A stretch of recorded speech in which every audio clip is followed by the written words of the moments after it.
কিছু মানুষ আছে যারা কম কথা বলে কিন্তু তাদের প্রেজেন্সটা মারাত্মক, আর কিছু মানুষ আছে যারা প্রচন্ড পরিমাণ বকে কিন্তু কোনো ইমপ্রেশন তৈরি করতে পারে না।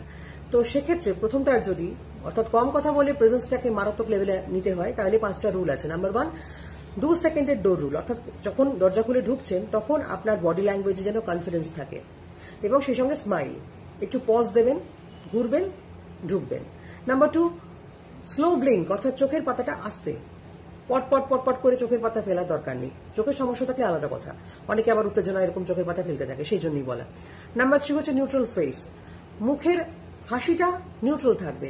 এমন নয় যে উল্টো দিকে মানুষটা কথা বলছে হ্যাঁ হ্যাঁ করে হেসে ওঠা, অতিরিক্ত হাসা, ঘটঘট করে মাথা নাড়ানো, তাতে কি হবে? উল্টো দিকের মানুষটা বুঝবে আচ্ছা এ তো সবেতেই বেশি প্রভাবিত হয়ে যায়, এর দ্বারা খুব একটা কিছু হবে না, মুশকিল হয়ে যাবে। নেক্সট, কেউ কোনো কথা বলছে আগে আপনি চোখ দিয়ে দেখবেন, তারপর আপনার মাথা ঘুরবে। অনেকে পুরোটা ঘুরে যায়। এই যে চোখ দিয়ে দেখে তারপরে আপনার মাথা ঘুরলো, তার মানে হচ্ছে এই জিনিসটা অনেক বেশি কাম অ্যান্ড কম্পোজ লাগে, যেটা খুব দরকার পার্সোনালিটির জন্য। আর লাস্ট, ডিলেড রেসপন্স, কেউ কোনো প্রভোকিং কথাবার্তা বলেছে সঙ্গে সঙ্গে বাঁশ নিয়ে ছোটার দরকার নেই। আগে চোখ দিয়ে দেখুন, তাকে চোখের ইঙ্গিতে যেটা বোঝানোর বোঝান যে পছন্দ হয়নি বা কিছু, তারপরে আপনি সার্কাস্টিক ওয়েতে কথা বলুন এবং এমন শব্দ প্রয়োগ করবেন যাতে আপনি ছোট হবেন না, প্লাস তার যেখানে ঘা লাগার সেখানে লেগে যাবে। ওটা বুদ্ধি করে করতে হয়। বোঝা গেল তো? ভালো থাকুন, এগিয়ে চলুন।